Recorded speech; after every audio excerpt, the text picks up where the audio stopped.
Hello, Doc, alcoholic addict amongst other things. Hello, Doc. Welcome to another fantastic edition of Sober School. The name of today's class is Feeling Smart. It's about emotional intelligence and empathy and how basically they're superpowers in regards to recovery. I wanted to do a class on profanity, but Big Mark wouldn't let me.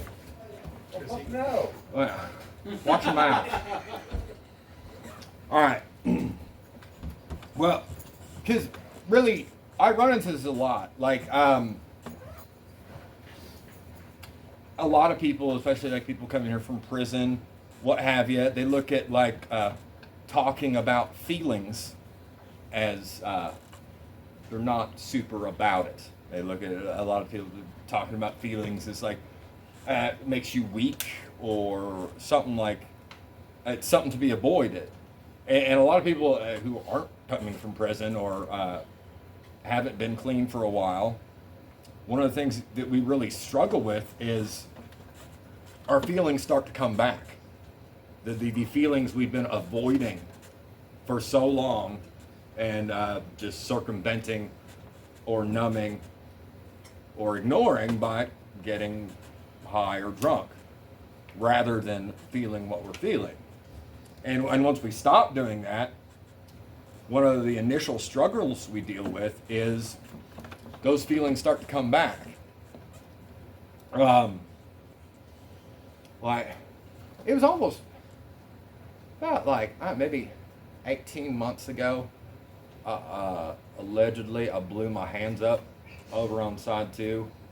And I had like, I'm not going to go into the story without incriminating myself, but I had second, third degree burns in between my fingers. And I just started at the company I work for now.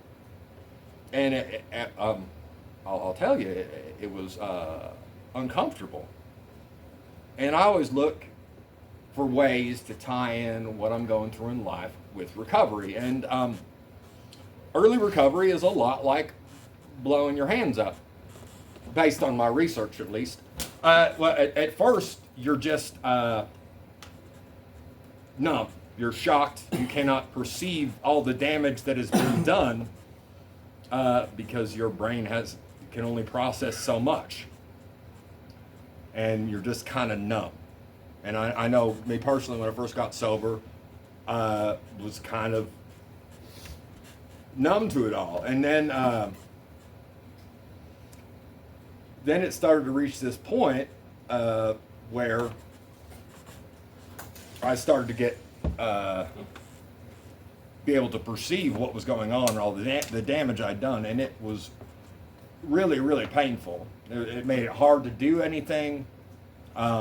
Everything I was trying to do, I literally slept with a screwdriver in my hand to make sure I could go to work the next day. Got to be thinking ahead, but everything I was trying to do was harder because of the damage I'd done. And that's a lot like what we go through in early recovery. But man, I'll tell you, the most uncomfortable part is when I started to heal. You're like, when I started to get the nerves back, it was just all like just overwhelming, broad discomfort. But when I started to get the individual nerves, the individual feelings back, that's when it really got uncomfortable. Like when you started feeling again. And one thing, like, I don't know, like when I first got clean, and a lot of people first get clean, you're like, why the hell am I crying about stuff just out of the blue? You're just overwhelmed. You're not used to processing your feelings. You're used to either ignoring them, bottling them up, numbing them. And when you start to feel again, it is uncomfortable. So that's why early recovery is a lot like blowing your hands up. But what emotional intelligence does, it really is a superpower.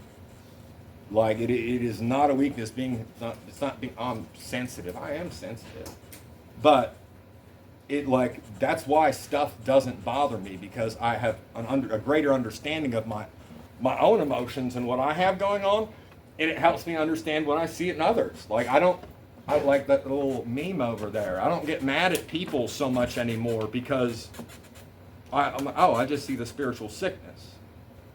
I see what's going on. I see what's really going on. Oh, like I heard you on the phone with your girl, and it did not sound like it was going well, and now you're all short with me. So I'm not going to be mad at you. I'm like, oh, man, I've been there. I can empathize. And emotional intelligence helps you recognize triggers before they become relapses.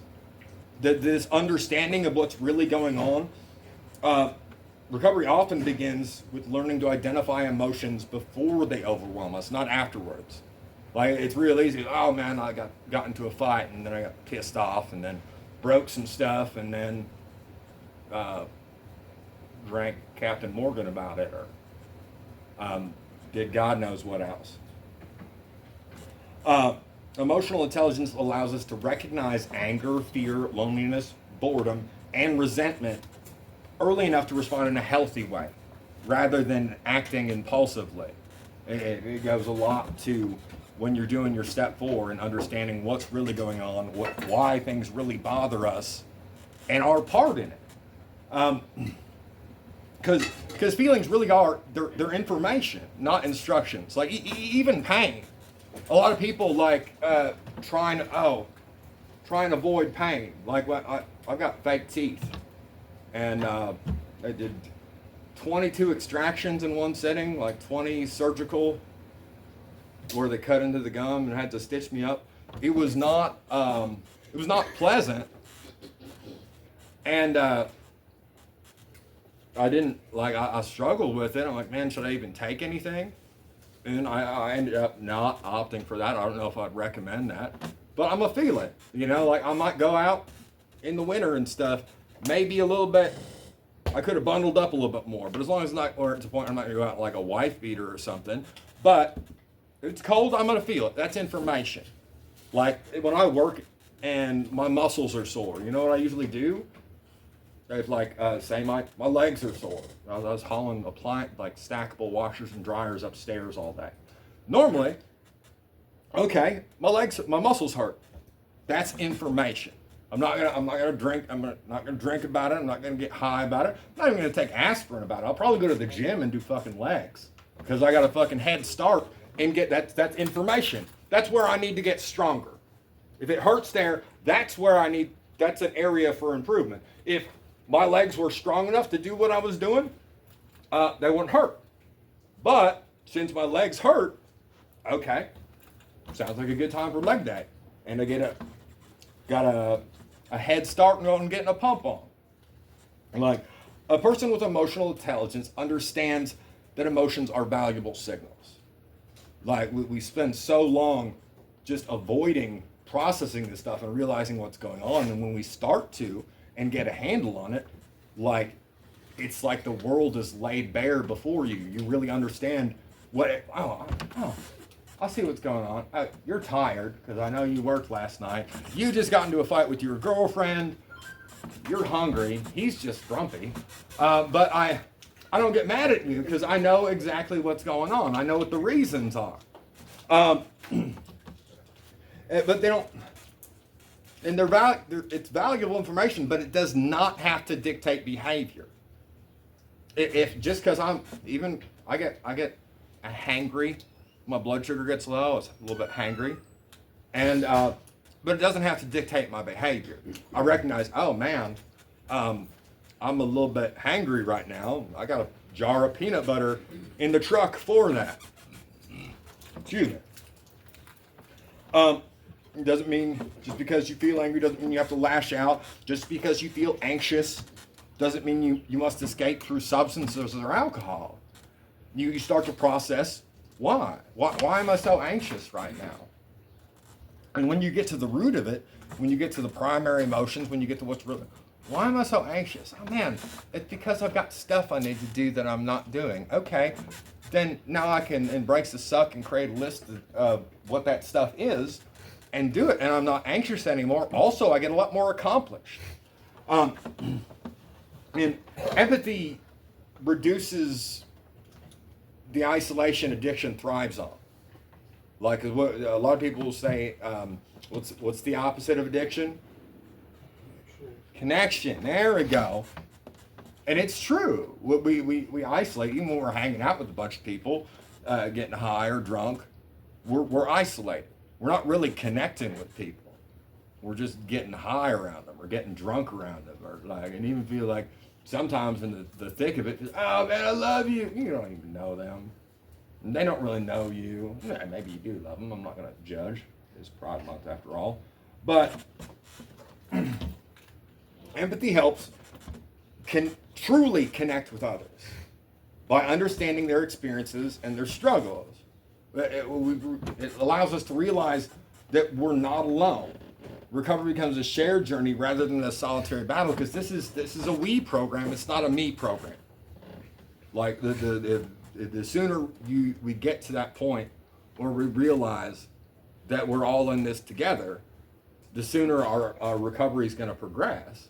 Because if it's like, I hear a younger alumni or something, oh man, my boss, he wants me to do all this stuff, and I don't want to do it. I hate doing it. I hate breaking down boxes or whatever. And first instinct might be to say, Junior, well, suck it up and break down those boxes. Or you can remember when you were a young buck and you had to do like bull crap jobs that you didn't want to do. Like, I've been there. I can empathize. I've been where you're at. I can relate. I can empathize with what you got going on. And that fosters connection rather than isolation. And emotional intelligence, plain and simple, strengthens step work. Because really, there's kind of like this like gang, like turf war thing between programs like the 12-step fellowship and like things like CBT and MRT. But really, the way I've studied all these things and the way I look at it is a large portion of the 12 steps truly is CBT. It's tell me a step 4 inventory isn't cognitive behavioral therapy. Tell me it's not thinking about why you're thinking about the way you're thinking about it. It 100% is at the root of it. So the inventory and self-examination found in recovery programs require honesty about motives, fears, resentments, and harms done. Emotional intelligence makes it easier to identify these internal experiences and work through them effectively. Because searching in fearless war inventory can be hard. It can be scary, ironically. I don't want to look at all the people, places, and things and institutions that made me feel some sort of way and break down my sexual inventory. That doesn't sound appealing to me.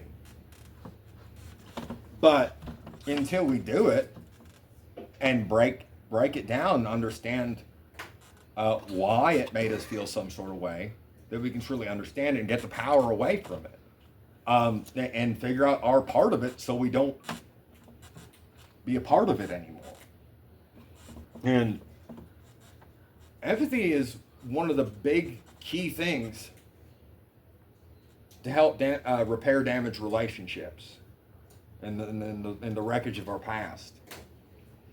And I don't know if there's any relationship that we've had that hasn't suffered during active alcoholism and addiction.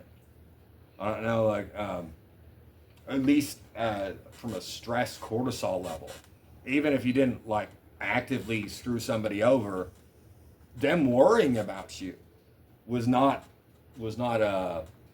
beneficial to your relationship. So I don't know if you can have a relationship that hasn't suffered to a degree, and some to a great degree. And empathy allows us to see situations from another person's perspective, making genuine amends possible and helping rebuild trust over time. And because like we got to be able to put ourselves in their shoes. And one of the things you do when you make your amends and you're working through your step 9 is you say, hey, You ask them how that made them feel, what you did to them, and you also ask, did I miss anything? And oftentimes you'll find that they weren't even bothered by the thing you're making amends for, but there's something else you did that really messed with them or hurt their feelings or made them feel disrespected. And allowing ourselves to put ourselves in their shoes, like, it is a game changer as far as not carrying resentments, not getting mad about things. You know, like I always say, you can't get mad at a person with Alzheimer's for not being able to remember your name. Because if they got a spiritual sickness and we can identify, oh, I see what's going on. Like, I'm not going to get mad at you. Getting mad at somebody for being sick is sick. Even like I was talking the other day in anger management class about, I think it was Sunday, somebody stole like $600 worth of tools out of my truck.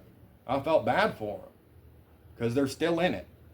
Because I've been where they're at, where you're just looking for the next lick to get the next fix. Because you got to, William Burroughs called addiction the algebra of need. You just got to figure out a way to make it make sense. I got to find some way to get high. I got to find some way to get a bottle so I'll be all right so I can keep this train going. And it's a horrible way to live. It's a horrible place to be, and I've been there before. And for them to, like, honestly, there's like, it's 99% chance it was somebody here in the house that I had helped because I was running the house at the time. So I'm like, if you guys know me, I'm trying to help everybody. So somebody I was trying to help stole basically $600 of what I used to make my livelihood from me, and I felt bad for them because I've been there, and I don't want to go back. But on the bright side, my tool bag was much lighter, so that was a bonus. That was a positive. You got to find that silver lining. And long and short of it, understanding others is one of the best things we can do to reduce resentment. Because the easiest way to not carry resentment is just to never pick it up in the first place.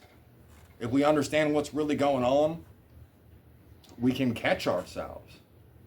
Like, oh man, because don't get me wrong, I still get nonplussed about things, or like, oh, that sucks. But I immediately go, okay, what's the primary emotion? I skip the whole anger stage, unless it's my phone.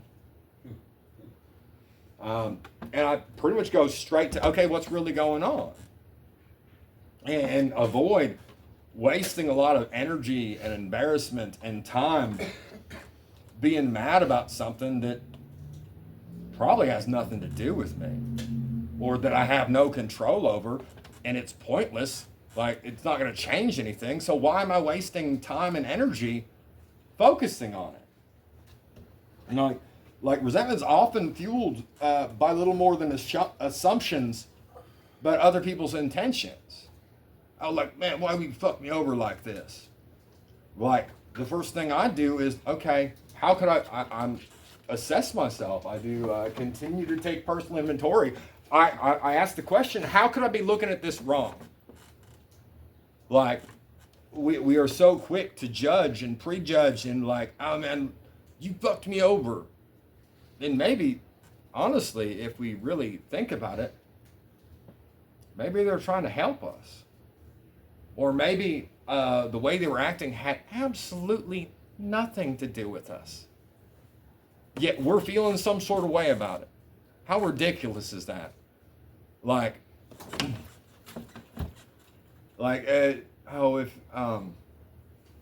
somebody like slams a door or something like that, and they didn't even know we were there. We were around the corner, and somebody like lets the door slam, and we get pissed off about it. But where that person had no idea we were around the corner. They didn't know we were sleeping. They didn't know what was how it was going to affect us. They didn't even know we were there. But to let something like that make us feel some sort of way is is ridiculous because it's not about us. And if somebody like looked you square in the eyes, said "fuck you, Big Mark," and slammed the door, okay, how would you handle that? We're like, man, what's really going on? You all right? Do you need a hug? You know, rather than oh, fuck you and get all pissed off. We ain't having an anger management. Because you passed it. You graduated. I'm so proud of you. But no. Oh my God. All right, so Big Mark, let's round of applause. Like he fought and like resisted, but he finally went ahead and completed his anger management packet. So we made me and Luke, we made him a completion certificate, and we misspelled his name on it and gave it to him. Just so we can hang it out here. Shut up. Oh, that's a good idea. I like where your head's at. There you go. We'll work on that. Yeah. But no, and like he just smiled, like he just got spelled my name wrong. I didn't care. Yeah, I know. You didn't care. We could put his name on that one and hang it. I'm gonna tell you right now, you're in the wrong position. We should put his face on it, you know. Wearing his diaper. Yeah, nice. Put name on But it. what Empty does is encourages us to consider that others may just be acting out of fear or their own pain rather than ignorance or malice. And this shift can lighten a tremendous emotional burden. We don't need to carry all this stuff feeling some sort of way about things that probably has nothing to do with us. Like, honestly, I look at what I try and figure out rather than getting mad about stuff. I'm like, man, I'm trying to figure out what's wrong. If somebody is like acting like we were talking about, I think this morning or yesterday morning, like when somebody's being a complete dick to you, and just every time you see them, they're always giving you shit, or being rude, or intentionally trying to get your goat. You know how I handle that? I feel bad for them. Because a lot of people who don't know how to be happy, don't know how to deal with what they have going on, the only way they have available to feel better is comparatively by making other people feel worse. And it's real easy to like, oh, that guy's always a dick to me. You know, it doesn't matter how nice I am, that guy's always a dick to me. And we could, it's real easy, it's real convenient to get mad about something like that. Well, frickin' pray for them. I'll ask them if they need a hug. They're probably gonna be a dick about it, but at least I know I did my part. And because really, that's once you learn that, like it's it's virtually impossible to let somebody piss you off anymore. They're like, oh, like because in the past you got somebody who's just being a fucking dick all the time.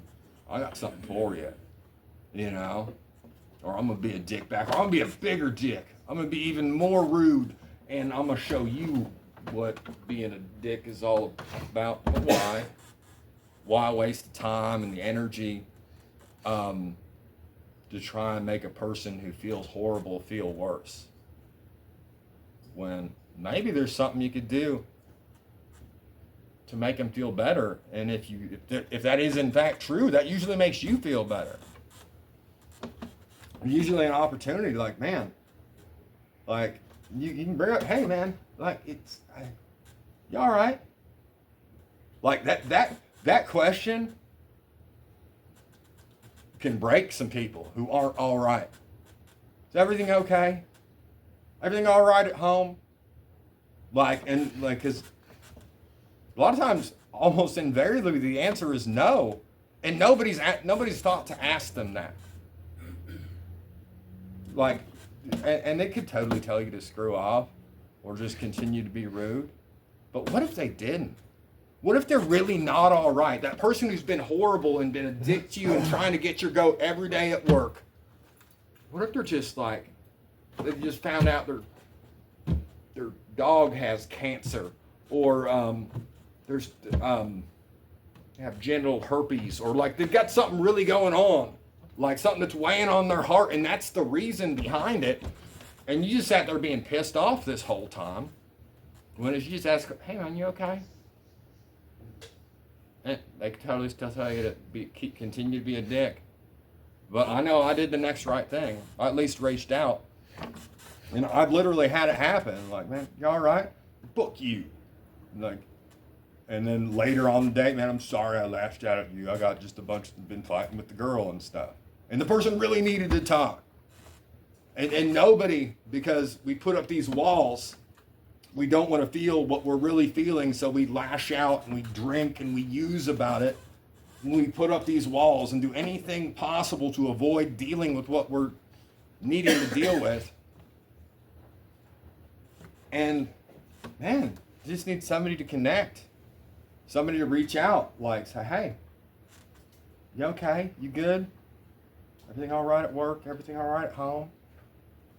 And everything maybe they're just a grumpy old jerk, but maybe not. Maybe they're a grumpy old jerk because they've been through some shit and they've got some stuff on their heart and they've had a hard time and been done wrong about things and just dealt with it for a long time and not processed it. Maybe there's a reason, and maybe they're just a grumpy jerk.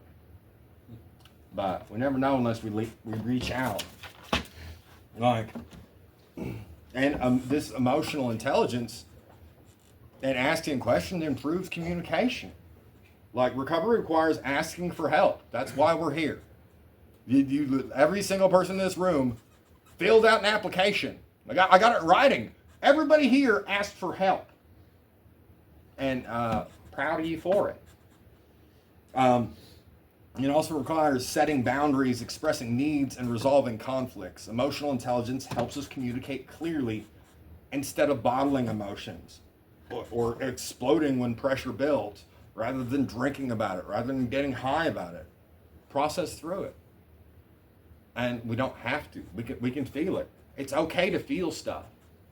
It is. Like, if you're not feeling stuff, you're a sociopath? Is that correct? Yeah. Sociopath. Don't be a sociopath.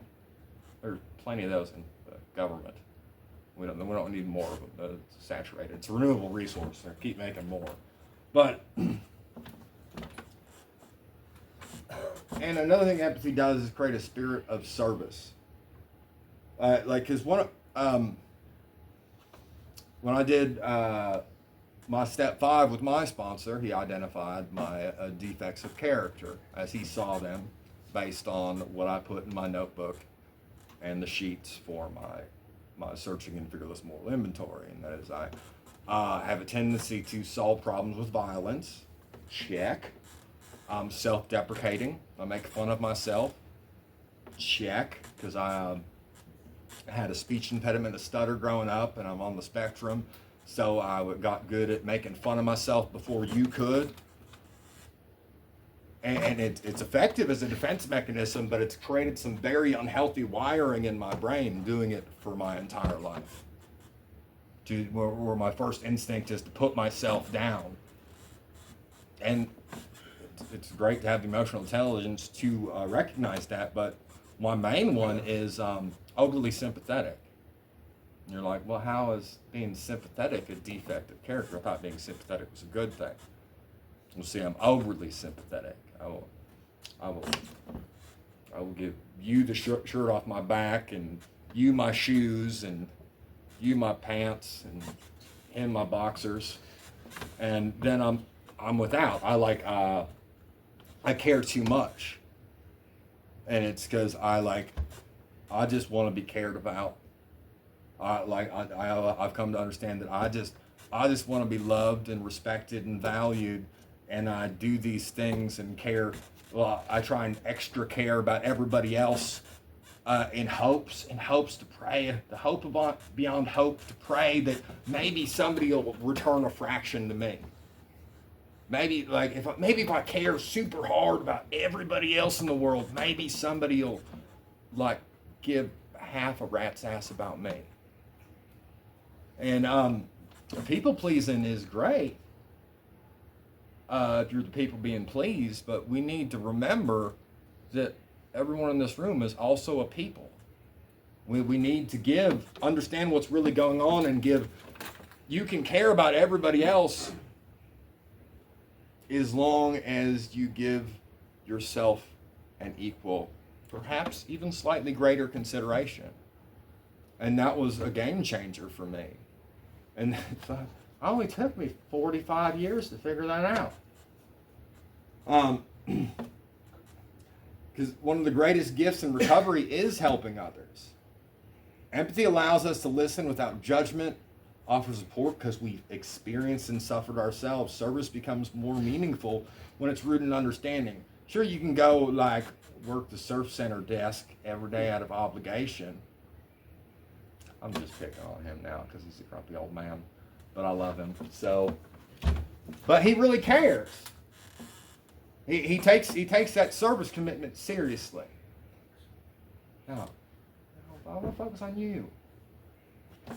Just as an example, like I don't want to. Like I didn't when I took over running the house. I did not want to take over running this house. It is a lot, even the best case scenario, even with support. Even if you have somebody to show you what to do, running this house is a lot. And I absolutely did not want to do it. But it was the next right thing. I even talked to my sponsor about it, and he's like, advised against it. You know, I don't know. Based on what I've seen, people who end up taking over this house, a lot of them it doesn't end well. Because the way this house was being run, it is all encompassing, and what they say, whatever you put ahead of your recovery, you will lose. And if not careful, this house can get put ahead of your recovery. But I did not want to take over running it, but I truly cared. I truly cared about everybody in the house, and everybody was scared. And I was the person with the most clean time who'd actually worked through the program.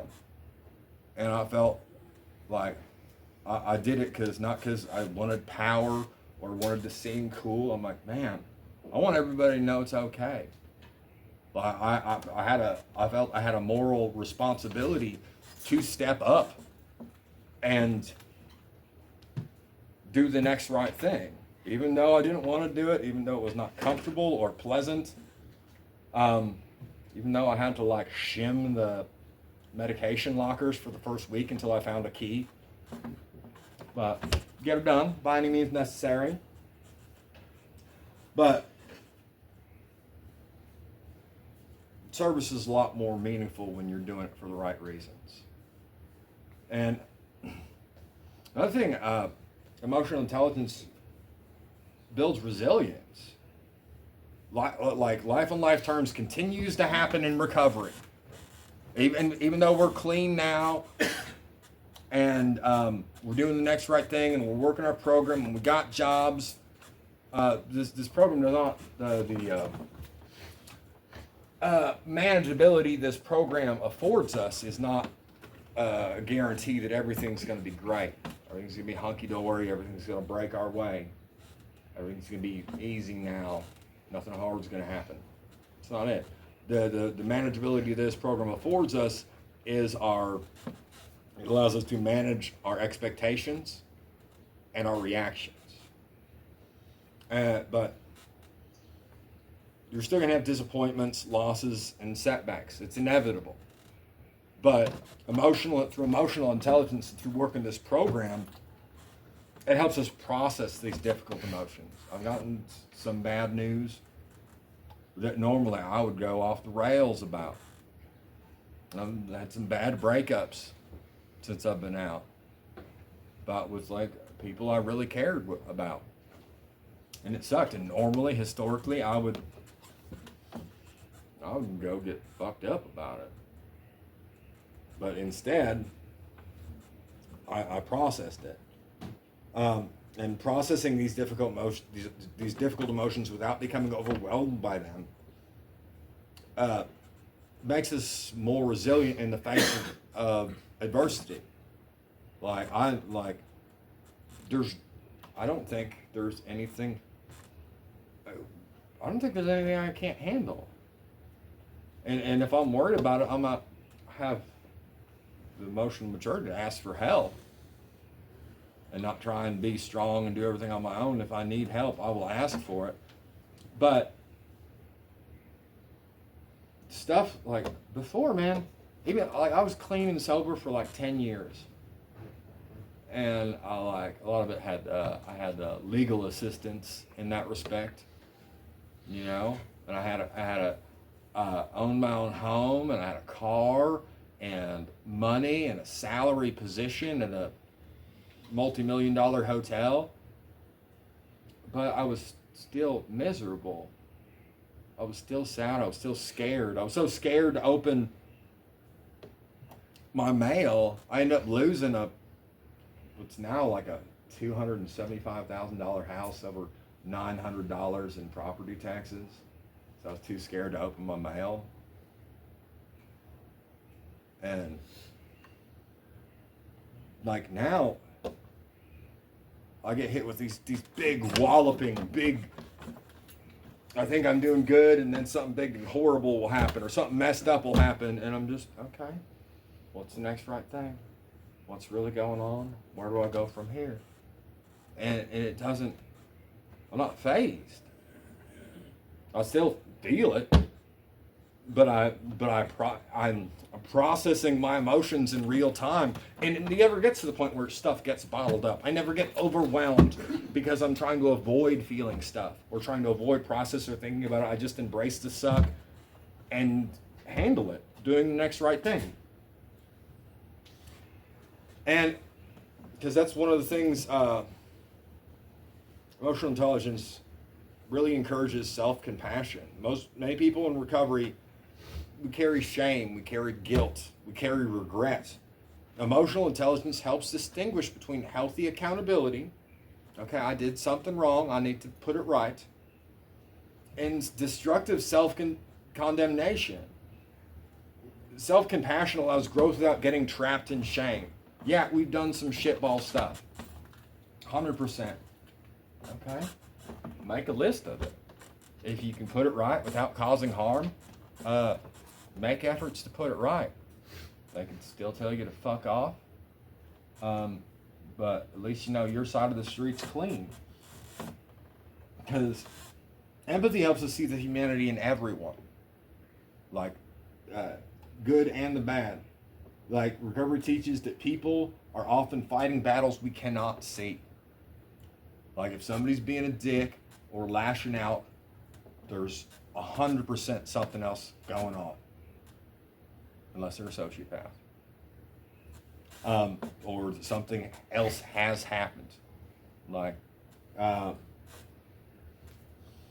empathy reminds us that everyone carries wounds, fears, and struggles, and this perspective fosters compassion rather than criticism.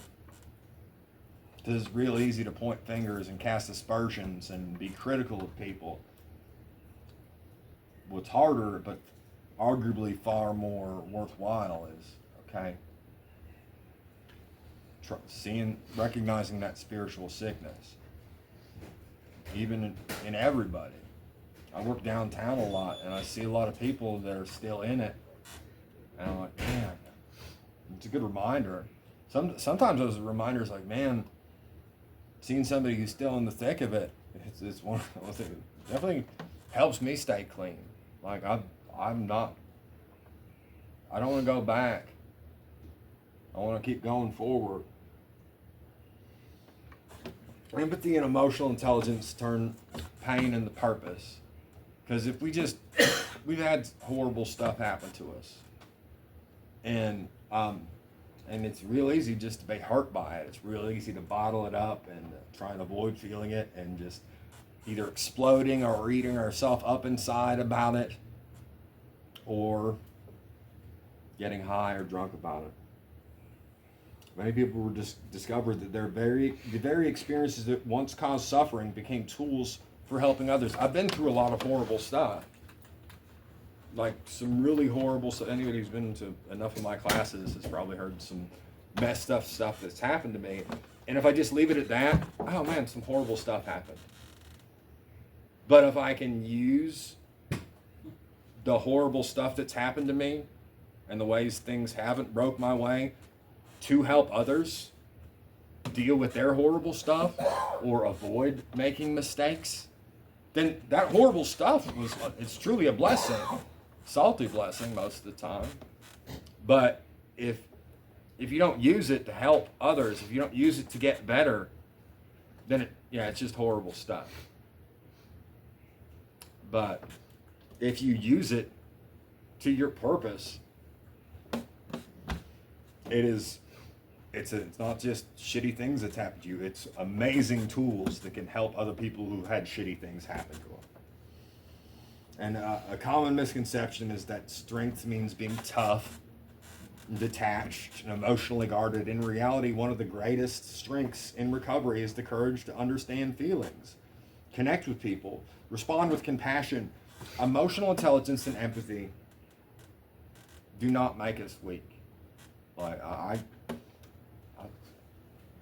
sometimes I'll be listening to a song in the car, and I'll really be feeling it. I'll get all misty and stuff because I'm feeling it. I'm connecting with it. I'm feeling emotions and stuff that I haven't felt in a long time, and I'm not ashamed of that.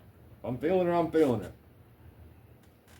Emotional intelligence, empathy do not make us weak. They help transform wounds into wisdom, and relationships into sources of healing. Because it's if I cut my finger, I hurt myself.